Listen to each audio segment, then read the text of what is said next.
மதுரை சித்திரை திருவிழாவின் மிக முக்கியமான நிகழ்வுகளில் ஒன்று அழகர் எதிர் சேவை. கள்ளழகர் மதுரையை நோக்கி வரும்போது அவரை வரவேற்கும் விதமாக இந்த வைபவம் நடைபெறுகிறது. 1.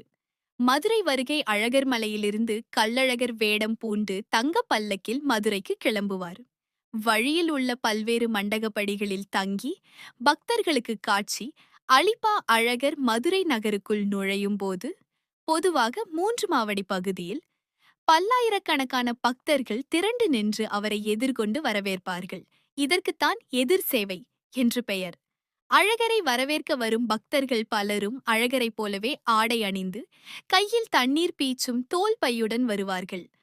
அழகர் மீது தண்ணீர் பீச்சி கோடை வெப்பத்தை தணிப்பது ஒரு முக்கியமான சடங்காகும்.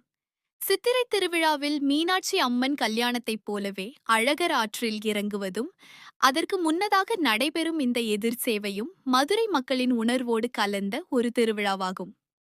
திருவிழா நிகழ்வுகளின் வரிசை. தல்லாகுளத்தில் எதிர் சேவை.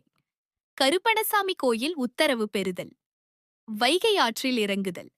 மதுரை மண்ணின் கலாச்சாரத்தையும் பக்தியையும் பறைசாற்றும் ஒரு உன்னதமான நிகழ்வு இது. கோவிந்தா.